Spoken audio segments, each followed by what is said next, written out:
Chapter 12. Yes, anak. Go to your seat and relax. Don't be too excited, natatawang utos ni Helena. Bulungan naman ang mga bisita. Pero hindi para magchismis kundi bulungan ng pagdiriwang. Sa lahat ng nandito, gusto kong ipakilala sa inyo ang daddy ng anak ko. I don't care what you are going to say behind our backs after this. I know that you know our family's history. Pero hindi ko na ipagkakait sa anak ko ang totoo. My daughter deserves to be happy, and we all must be. Hindi ko napatatigilan pa. Huminto saglit si Helena para kumuha ng buwelo.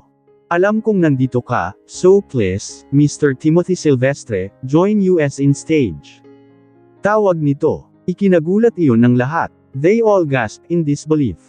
Alam na ni Helena kung ano ang iniisip ng iba. Alam naman kasi ng ilan sa mga bisita niya na si Timothy ay ex-fiancé ng kakambal niyang si Helen at ngayon ay daddy ng anak niya. Sinong hindi Gimbal, hindi ba? But she is proud now. Oh my gosh, mommy! Napatayo si Tinsley sa sobrang gulat. Hindi na niya hinintay pa na makaakyat ng stage ang daddy Timothy niya dahil patakbo na agad siyang bumaba para salubungin ito ng mahigpit niyang yakap. Daddy! Mangiyak-ngiyak na wika ni Tinsley in between their hugs. Niyakap rin siya ng daddy niya sa kabinutat pa. Nagsipalakpakan ang lahat. May manggilan-ngilan din na napaluha pa. Nagsiingay ang venue sa sobrang saya. Everyone seemed to be celebrating. I told you, baby. Makikilala mo na ang daddy mo tonight. I hope he made you happy. Nang matapos ang palakpakan ay nagulat na lang sila nang may isang babaeng nakaitim na naglakad papunta sa gitna habang pumapalakpak. Nagbulungan na naman ang mga bisita kung sino iyong nanggulo bigla. Natatakpan kasi ang buong mukha ento ng itim na sombrero at nakayukong naglalakad papunta sa gitna. Sino yan? Akala ko strict sila. Bakit nakapasok yan? Lon sa mga bulong-bulungan. Wow, this night is so memorable. Really? Sarkastikong wika ng babaeng nakaitim. Doon na lumakas ang kaba sa dibdib ni Helena. Kahit pumikit pa siya, kilala niya ang boses na yun at hindi siya pwedeng magkamali. Nanigas silang lahat maging si Timothy. That voice is familiar at ngayon niya lang napagtano ang lahat. Nang habarin ng babae ang sombrerong suot niya ay literal na tila nakakita ng mito ang lahat ng mga bisita. Napaatras sila. Maging si Helena ay biglang nanghina at napes and al kay Timothy. Agad na patakbo itong inalalayan ni Xander. Their mommy and daddy were also stunned. Para silang lahat na binuhusan ng malamig na tubig. Ang masasayang mga mukha nilang lahat ay napalitan ng kilabot. Kasabay pa niyon ay ang pag-ihip ng malamig na hangin kaya kapwa silang napayakap sa kani-kanilang mga sarili. Dahan-daang tinahak ng babaeng nakaitim ang kanyang mga paa papunta sa gitna. She looks fierce and unbothered. Para bang wala siyang ginagawang masama, to think that she just stopped the celebration. Ang saya niyo naman lahat na panuurin ang nakaka-touch na eksenang ito between a father and a daughter. Parang ang bilis niyo naman akong kalimutan. Doon na nag-step forward ang mommy at daddy ni Helena. Naluluha at nanginginig pa ang mga ito. Hindi sila makapaniwala na nangyayari ang lahat ng to. Parehas silang nabalot ng lamig. Kinilala nila ng pilit ang babae at pinagmasdang maigi ang mukha nito. Mas lalo silang napaiyak. Napaiyak at napahagulgol nang mapatunayan na nandito nga talaga ito sa harapan nila. Buhay siya at humihinga. Diyos ko, bibuhay ka, Helen. Hagulgol na bulalas ng mommy nila. Halos mapahawak sa kanyang dibdib ang daddy nila. Hind makapaniwala. Nanigas na lamang siya. Mabilis naman siyang inalalayan ng mga lalaki na naruroon. Tito, si Tim ang nagsalita. Anak, Helena's dad uttered. Hindi siya makapaniwala na buhay ang paborito niyang anak. Yes, Helen is his favorite kahit noon pa man at maging si Helena ay alam iyon. Labis na naging malaki ang kawalan sa buhay nila noong inakala nila na patay na ito pero bakit bigla na lang itong lumabas at buhay? What happened to her for the past 5 years? Natatarantang inutusan ni Helena ang mga ni-hire niyang guards na pansamantala munang i-assist ang mga bisita palabas. Sobrang laking gulo at kahihiyan nito and for sure ay pag-uusapan sila ng lahat. Napalingon naman si Helen sa likod niya at nakita niyang nagsisyalisan ang mga bisita. Napahalakhak siya na parang bruha. Well, bakit mo sila pinaalis? Ayaw mo ba na makita nila masaksihan mismo kung gaano ka kasama bilang kapatid? You took Timothy away from me. Senggal nito na akmang susuguri na sana niya si Helena. Ano ba, Helen? Stop it. Pidgel ng binata sa kanya na agad siyang hinarangan para hindi makalapit sa dalaga. And why are you stopping me? Tawang-tuwa ka ba nang mamatay ako?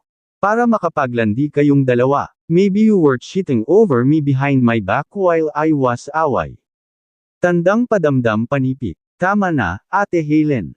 Bakit? Ha? Bakit ka nawala kung ganun? Bakit sa tingin namin patay ka na dahil sa plane crash? Bakit hindi ka nagpakita? For sure, may tinatakbuhan ka at ano yun, ha? Sabihin mo sa amin hindi yung sinisisi mo sa amin ang kagagan mo. Tila parang binuhusan ng malamig na katotohanan ang buong katawan ni Helen. Nanigas siya sa kinatatayuan niya sa kanya nabitawan ang hawak niyang itim na sombrero. Pakiramdam niya ay nanuyo ang kanyang lalamunan. Ano? Hindi ka makasagot di ba? Dahil guilty ka, sambat sa kanya ni Helena. Napaiyak na ng tuluyan si Tinsley sa takot. Natatakot siya na magkaroon ng away. Natatakot siya dahil tila binabalot ng galit at itim na aura ang lahat. Mommy, what is happening? Huho. Hagulgol nito habang pilit na tinatakpan ang kanyang tenga para hindi nito marinig ang lahat. Pero kahit ganun pa ay naririnig niya pa rin ang sigawan ng bawat isa. Hindi na maintindihan ni Timothy kung ano ang mararamdaman niya. Lahat sila, hindi malaman kung Matthew Ebao magagalit kay Helen. The fact that she is still alive is making them feel a little happiness, pero ang pangit ng timing nito. Helen, aminin mo nga. Matagal ka na bang nagbalik at nagmamanman? How dare you show up and ruin my daughter's birthday? Tandang padamdam. Ano pa bang karapatan mo para bumalik? Pinagmukha mo kaming tang-a. We grieved for nothing. Nagsayang kami ng gabald naming luha ng ilang taon kakaloksa sa pagkawala mo. Tapos ngayon, babalik ka at sisirain ang lahat. Ang galing mong mag-timing, Helen. Napaupo si Helen sa lupa habang yakap-yakap ang sarili niya. Ni isa ay tila naubos na ang sasabihin. Walang nagmamatapang na bumigkas. Lahat sila hindi kayang i-absorb ang lahat. Napaiyak na ng tuluyan si Helen. H was about to go home to marry you, Tim. I'm sure I was. Pero noong paakay na ako ng eroplano, biglang parang may pumihil sa akin. Biglang parang hindi ko pa kayang magpakasal. Bigla akong nag-alangan so I stepped back. Hindi ako tumuloy. Hindi ko maintindihan kung ano ang nangyayari sa sarili ko noon, Timothy. Bigla na lang ako minumulto ng takot. And it's funny how that saved my life dahil nabalitaan ko na lang din na ang eroplanong sasakyan ko sana ay nag-crash. Hinanap ko ang sarili ko. Hinanap ko hanggang sa muli kong namalayan ang sarili ko na hindi pa rin buo. Hindi ako buo kasi ikaw ang kulang. Nanginginig pa ang buo nitong katawan habang nagpapaliwanag. Pero anak, bakit ngayon ka lang? Bakit ngayon pa talaga kung kailan alam mong mahalagang araw ito para sa lahat? Dahil galit ako. Galit ako sa iyo, Helena. Galit ako sa inyong lahat. You never dared to look for me kahit na alam naman ninyo na hindi nakita ang katawan ko. Ni hindi man lang ba kayo umasa that I am probably alive? Hindi mo alam kung gaano kami umaasa sa puso namin, Ate Helen. Napaka-selfish mo pala ano. Hinayaan mo kaming pagluksaan ng isang taong buhay pa pala. Tangina. At ngayon, babalik ka at sinisisi sa amin ang lahat. Sigaw ni Helena. Helena, watch your words. Saway ng daddy nito. Xander, please, pakidala muna ang anak ko sa kwarto niya. Salamat, nag-aalalang utos ni Helena kay Xander. 0K. Let's go Tinsley. Frost Tito Xander. I will make you feel better. Umiyak na tumanggo-tango na lamang ang bata saka sumama sa Tito Xander niya. Can we all calm down? Tita, please, uminom po muna kayo ng tubig at baka po mapano kayo. Inalalayan nila na maupo muna ang mom at daddy ni na Helena at Helen. Mahirap na kapag inatake ang mga ito. Mas madaragdagan ang problema nila kung sakali. Bumuga ng hangin si Helena para kahit paano ay mabawasan ang bigat ng dinadala sa dibdib niya. Mabuti na lang at narito si Bea para umalali sa mga magulang nito. Sa tingin mo ba, anak, sa pagbabalik mo, mababago mo pa ang mga nangyari? Hindi na, anak, kalmado pero naluluhang wika ng daddy nila. Impit na napakagat siya ng labi habang patuloy ang pag-agos ng luha sa mga mata niya. Alam ni Helen na hindi na tulad ng dati kapag bumalik pa siya. Maraming taon na ang lumipas at all this time simula nang makauwi siya at napagtanto niya na bumuo na ng pamilya si Timothy kasama si Helena na siyang kakambal niya, pakiramdam niya ay iniputan siya nito sa ulo at pinagtaksilan. Hindi yun ang punto ko, Mom. It's the fact that Helena betrayed me. Niloko niya ako. Inagaw niya sa akin si Timothy. Hipokritika, Helena. Kunwari ka pa na hindi mo gusto ang boyfriend ko. Siguro noon, inggit na inggit ka nung magkasama kami ano. Tandang padamdam. Selos na selos ka sigurong malandi ka. P*** ka. Tandang padamdam panipik. Nang gagalaiting sigaw ni Helen. Mabilis pa itong tumayo at pinagduduro si Helena. Nag-init ang dugo ni Helena sa mga sinabi nito. Kanina pa siya nagtitimpik. Kanina pa talaga siya nagpipigil na makapagbitaw ng maanghang na salita sa ate niya dahil inisip niya na ate niya pa rin ito kaya kailangan niya pa rin itong respetuhin. Pero tama nga siguro ang kasabihan na, respect begets respect at hindi niya ito deserve. Humugot siya ng isang malalim na hininga. Oo, nagsiselos ako noon. Tandang padamdam, masaya ka na. I am so jealous to the point na kahit may gusto ako sa boyfriend mo, kahit kailan Ate Helen, hindi mo nakita iyon sa mga mata ko. I hid everything that I feel kahit na emotional torture ang dulot nun sa akin dahil alam mo kung bakit.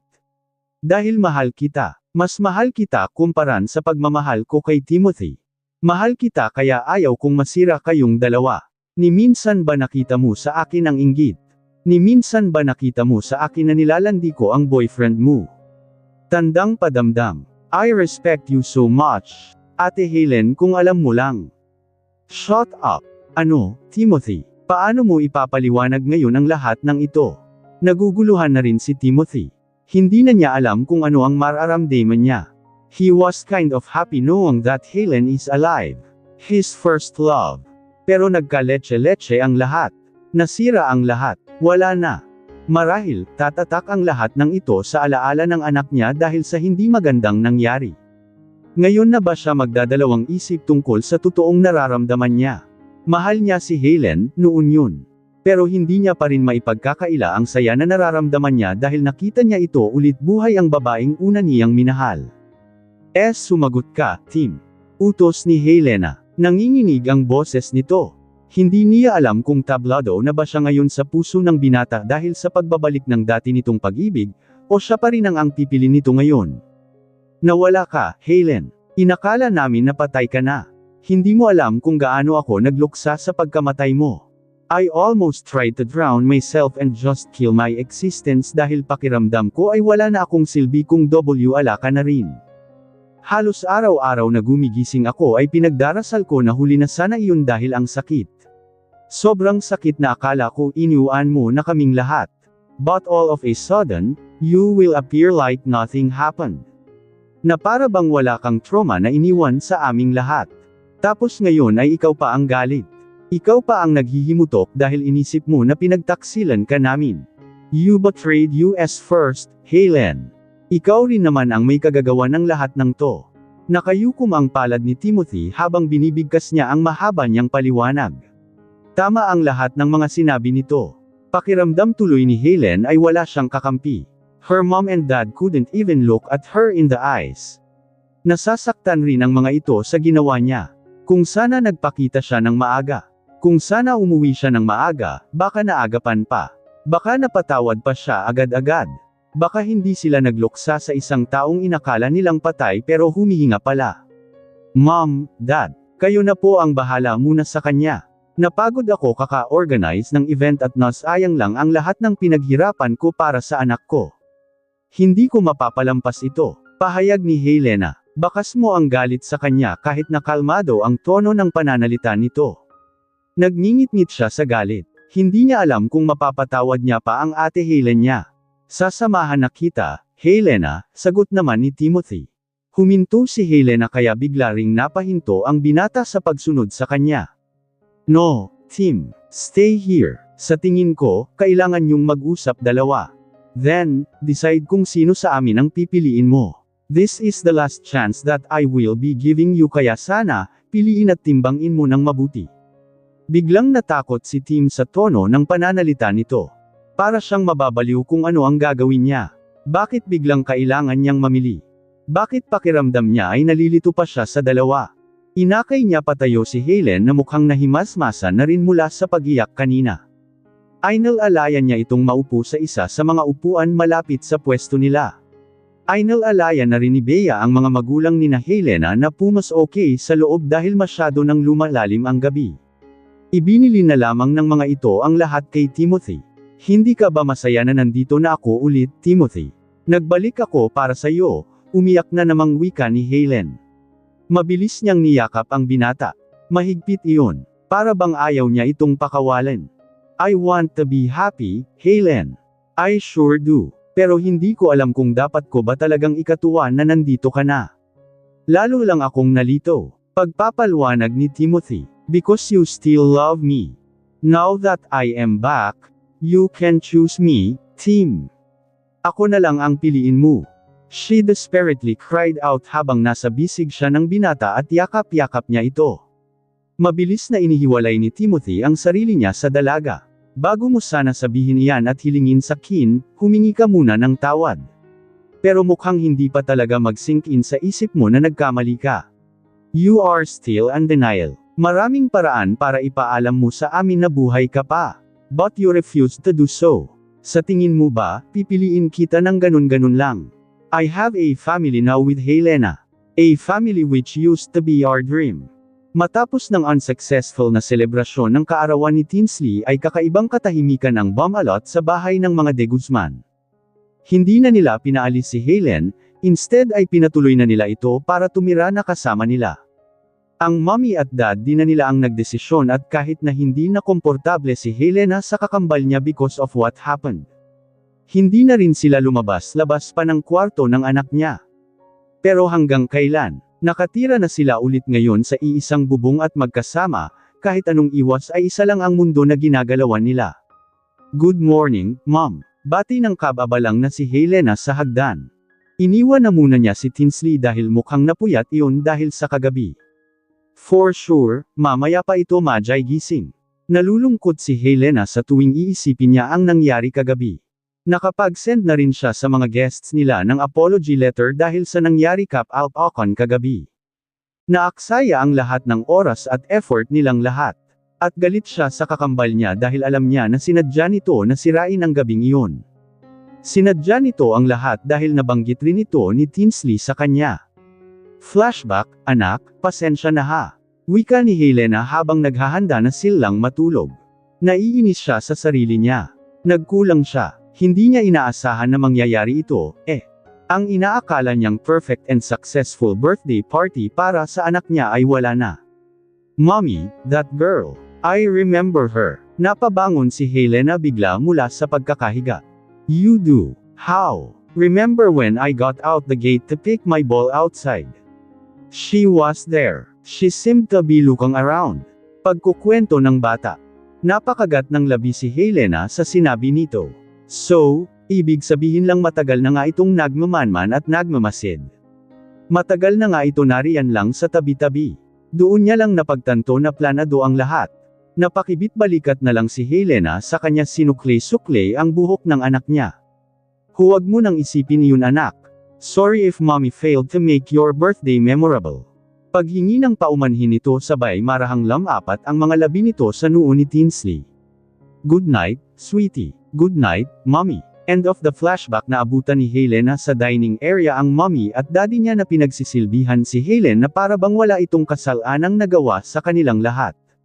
Mula sa pagtatago nito ng ilang taon hanggang sa pagsira nito sa kaarawan ng anak niya. Ano bang maganda sa umaga, Helena? Maganda ba ang umaga mo dahil nagbalik na ako? Sarkastiko nitong sagot. Napasmirk si Helena. Sa tingin ko naman po, ate, hindi ikaw ang binati ko. Ba't ka ba sagot ng sagot? Why don't you just eat and make your stomach full? Baka sa 5 years na pagtatago mo ay kinyulang ka sa aruga kaya ka nagkaganyan. Hindi ganito ang setup nila noon tuwing umaga. Ibang-iba na ang turingan nila ngayon sa isa't isa. They were once so sweet with each other. They were once so close na parang hindi na nga mapaghiwalay. Mapait na lang niya na inaalala ang lahat ng iyon. Kung gaano sila halos pinagdikit. Sobrang iba na ngayon. Para bang ang dating magkaibigan at magkakampi sa lahat ng bagay ay bigla na lang naging magkaribal. Ni minsan ay hindi niya inisip na umabot sa puntong ito ang lahat. But if this is their fate, then so be it. Lalaban siya dahil wala siyang ginawang masama. Helena, enough. Saway agad ng daddy nila. Ayaw nito na umagang-umaga ay mamumuo na naman ang tensyon sa pagitan nilang dalawa. As much as possible, ngayon na nakabalik na si Helen, gusto nila na maging maayos na ulit ang lahat. Dad, bakit ako ang pinagsasabihan nyo? Bakit hindi iyang si Ate Helen? Helena said stop, okay. Sagot ng daddy niya. Inis na napabuga siya ng hangin sa kapadabog na humila ng upuan para maupo. This is the very awkward moment that she has ever experienced. Sitting beside her twin na inakala nilang patay na. Kakambal niya na ex ng lalaking minamahal niya ngayon at ang tatay ng anak niya. Parang nagkabuhol-buhol na ang lahat. Naging komplikado na ang lahat dahil sa pagbabalik nito. Sarkastikong ngumiti si Helen. Gusto niya ang lagi mag-provoke ng bangayan, parang ayaw niyang tumigil hanggang sa hindi niya nenas ng todo ang kakambal niya. Anyway, ang ganda ng pamangkin ko. Mana sa ex-boyfriend ko talaga. Pagdida ni Helen sa kanya hinigop ang mainit niyang kape. Ngumisi si Helena. Pikan siya but this time, hindi niya hahayaan na paglaruan siya ni Helen. She came back fiercer and bolder and so Helena is. Sa dami ng pinagdaanan niya, ngayon pa ba siya susuko? Sa dami ba naman ng makakalaban niya, bakit kailangang ang kapatid ang kakambal niya pa? Oh, welly, bitch. Bulong ni Helen. Ano ba, hindi ba kayo titigil? Helen, stop provoking your sister okay? Bakit ba gustong-gusto mo ng away ha? Hindi ka pa rin ba napapagod sa ginawa mo sa amin sa loob ng 5 taon? Tandang padamdam panipik. Doon na bumuhos ang emosyon ng mami niya. Naramdaman ni Helen ang panginginig ng kanyang palad. Hindi kayo talaga titigil ano? Gusto niyo ba bigyan ko na lang kayo ng kutsilyo? Magpatayan na lang kayo. Muling pangaral ng mami nila. I'm out, mom. Ikaw na ang bahala kay Tinsley. Kung gusto niyang magpunta sa office, I will ask Timothy to pick her up or even Xander. Ngiting tagumpay na nag-flip ng buhok niya si Helena. Para bang niyayabangan niya ang kakambal niya. That she can have these boys, Frost, at maging siya ay mapagkakatiwalaan ang dalawang binatang iyon. Itinago ni Helen ang nanggagalaiti at nakakuyong niyang mga palad sa ilalim ng lamesa. Gusto niyang magdebog. Gusto niyang habulin si Helena at pagsasabunutan sa inis niya. Nilamon na siya ng selos, ng galit, ng guilt, over the past 5 years at dahil doon ay biglang naging ibang tao na siya ngayon.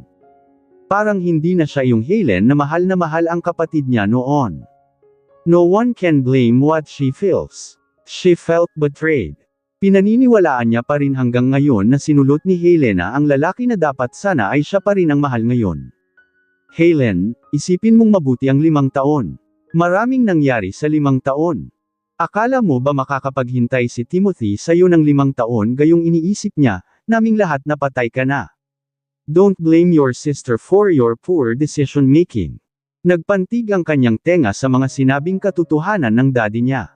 Sa lahat ng pamilya niya, sa daddy niya siya naniniwala sa lahat.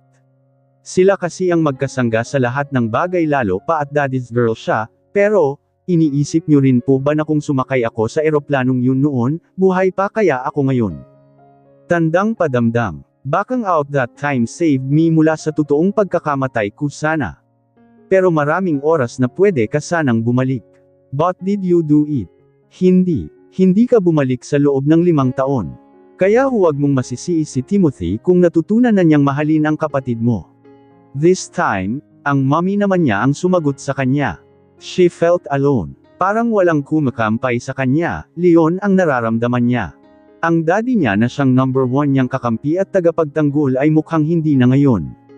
Lahat sila ay pinagtatanggol na lang si Helena. Lahat sila ay pumapanig sa kakambal niya. Mas lalo lang lumalim ang galit nito. Mas lalo lang bumabaon ang nararamdaman niyang kutsilyo na nakatusok sa kanyang dibdib. Padabog niyang hinampas ang kanyang kamay sa lamesa. Ikinagulat iyon ng mga magulang niya. Bakit kasi hindi nyo nalang sabihin sa pagmumukha kung ngayon na si Helena na lang ang gusto nyong maging anak?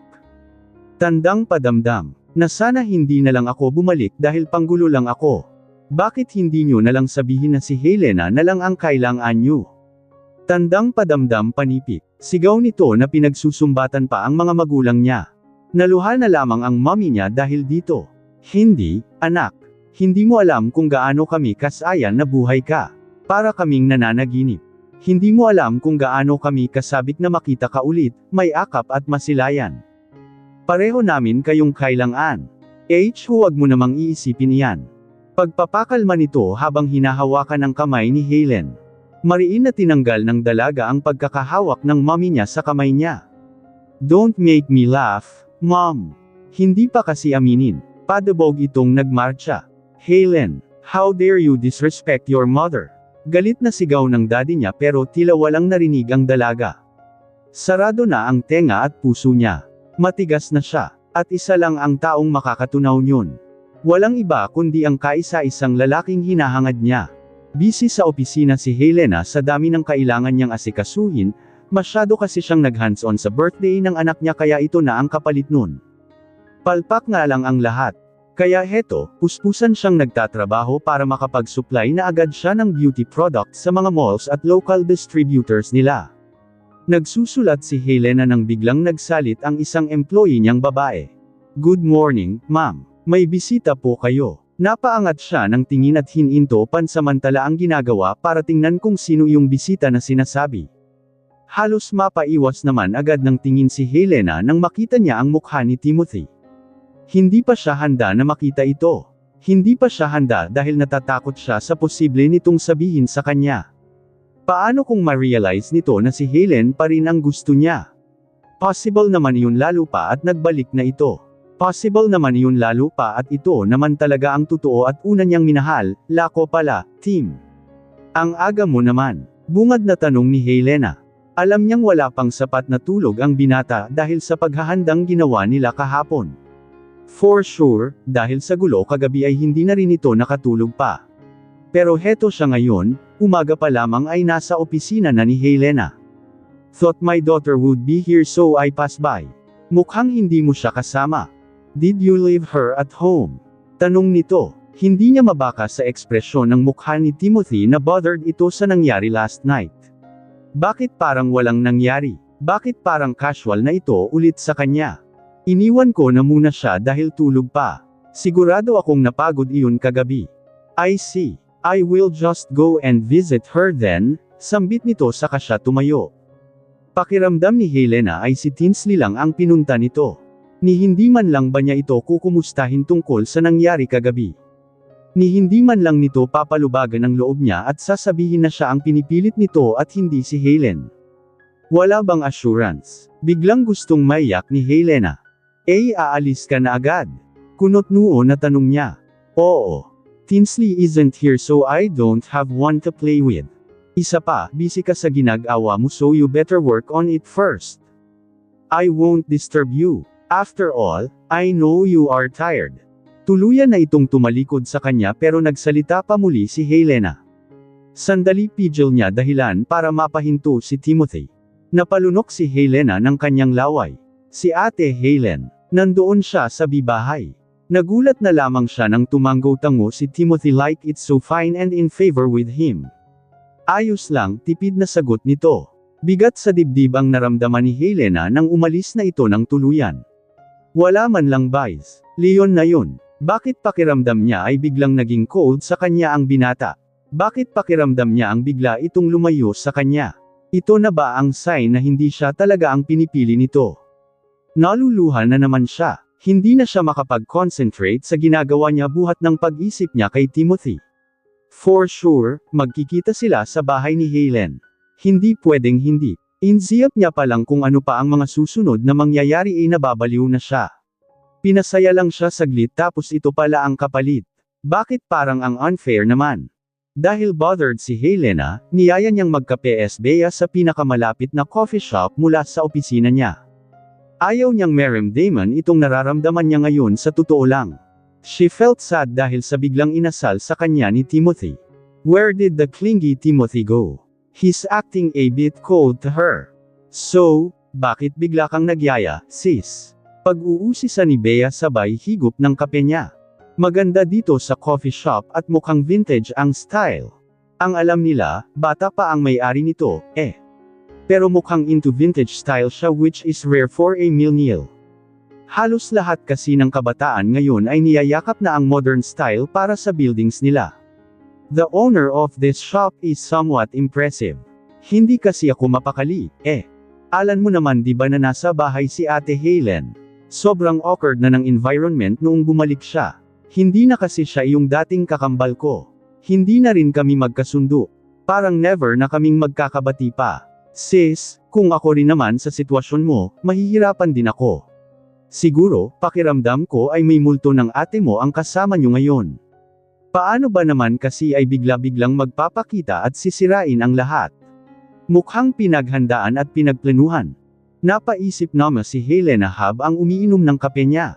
You think so? Kunot noo na tanong nito. Maging siya ay nagiging curious na lang tuloy lalo. If that is so, kailangan nilang mag-imbestiga. Oo.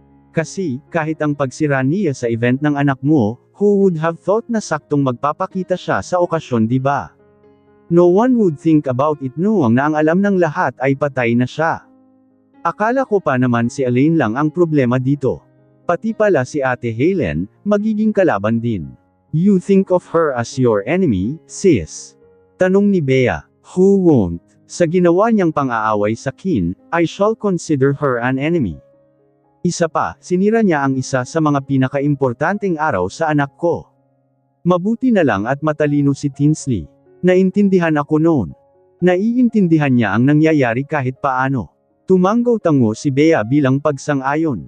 Speaking of Tinsley, hindi mo ba siya dala? Umiling-iling si Helena. Hindi, nasa bahay siya. Iniwan ko kanina kasi tulog pa nang umalis ako. Ganon ba? About Timothy, Helena uttered. Mabilis naman na naging alerto ang tainga ni Bea. What about him? He seems cold to me. Napasinghap si Bea. Oh, shucks, sis. Huwag naman sana. Sabi na nga ba ni Helena at ito ang magiging reaksyon ng kaibigan niya, Leon rin naman kasi ang, what are you thinking? Baka nalilito na yun. Di ba first love niya ang Ate Helen mo? Tapos, ang tagal niya pa noon bago naka-move on. Ngayon, nagbalik ito at buhay pala, sa tingin mo, babalikan kaya siya ni Tim? But he said he loves me. Protesta ni Helena. Naging kasing pait ng iniinom niyang kape ang nararamdaman niya. Salubong ang kilay niya na sinariwa ang nangyari kanina kung saan parang naging malamig na hangin na lang siya kay Timothy. Hindi man lang nga siya nito kinamusta kanina. Pero ikaw na rin naman ang nagsabi sa Kin di ba? He seems cold to you. Kaya, ano pa bang ibang iisipin natin bukod doon sa posibilidad na baka nagbabalik na naman ang loob niya kay Helen. I made him choose that night. Pinapili ko siya kung sino sa amin ni Ate Helen at sinabi kong huling chance ko nang ibibigay iyon sa kanya.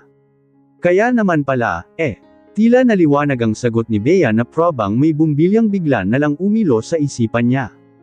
Kaya naman pala ano? Alang-inang tanong ni Helena. Kaya naman pala medyo cold siya sa'yo. Siguro hanggang ngayon ay iniisip niya pa rin ang pagpapapili mo sa kanya.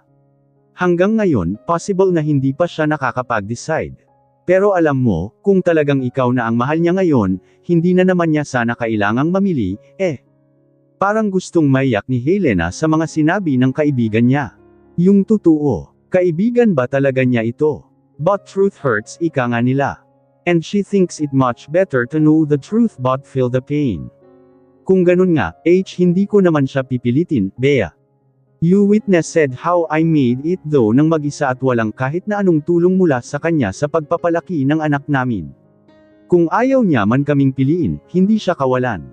Siya ang mawawalan. Isang napangisi si Bea sa confident na sagot nito.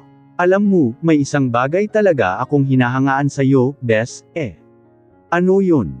Ang pagiging matapang mo. Tanga ka lang pero bawing-bawi naman sa tapang. Natatawang sagot nito. Napangiwi tuloy si Helena saka siya tinitigan ng masama. Kung ibuhos ko kaya sa mukha mo itong kape ko, Bea. Napaatras si Bea. Gaga. Ito naman, hindi na mabiro. Mainit iyan, ha? Baka makasama ko ng maaga si Satanas. Pabibiro pa nito. Speaking of Satanas, biglang nabigkas ni Helena sabay tingin sa may bandang pintuan dahil sa kapapasok lang na customer. Si Elaine. Kapag minamalas ka nga naman, oo. Nagkita na naman sila. Mukhang masaya ito, Si Bea ang nagsalita nang makita niya si Elaine. Maanghang na nagkatitigan ang dalawa. Kahit na malayo sa isa't isa ay ramdam nila Helena at Elaine ang daloy ng galit sa mga mata nilang dalawa. Sinadyang maupo ni Elaine sa table malapit sa kung saan nakaupo si Helena. Hindi Ayla ito pinansin pero mukhang bored talaga si Elaine at walang magawa sa buhay nito. Balita ko, your daughter's birthday party was ruined. Bilis mo naman sa balita. Anak ka ba ni Meritz? Pagsupalpol sa kanya ni Helena sabay irap niya rito. Elaine dropped a smirk saka siya nakiupo sa table ni na Helena. Napabulong naman si Bea. Ay, matapang. Napahalukip-kap si Elaine. May sinasabi ka, Doggy. Sa mga sinabi nito ay biglang napaangat ang kilay ni Bea. Nagsiyakyatan ang lahat ng dugo sa ulo niya. What did she just say? Doggy, anong sabi mo? Sarkastikong natawa si Elaine. Ay, bingi. Ang sabi ko, Doggy. Mukha ka kasing aso na sunod ng sunod dito sa kaibigan mo. Try mo din mag-bark. Aba, bastos ka . Napatayo na si Bea sa mahinang tinulak si Elaine. Can you just speak without touching me? Mamaya mahawan mo pa ako ng galis mo. Pumagitna na si Helena. Ngayong naiinsulto na ang kaibigan niya ay hindi niya naman kayang palampasin na tumingin lang at walang ginagawa. Hindi yun pwede. Ikaw ba Elaine wala talagang magawang matino sa buhay mo? Ngumiti ng pagkatamis-tamis si Elaine. Meron naman, kaya nga ako nandito, Because I will be meeting someone today. Then what are you doing in our table? Inis na sagot sa kanya ni Helena. Kanina pa siya nagkikimkam sa kademonyuhan ni Elaine. Kung pwede niya lang sana itong suntukin, for sure tulog ito. Bawal ba maki-join? Hanggang dito ba naman, dadalhin mo ang pagiging sausaw era mo? Supalpol ni Helena sa kanya.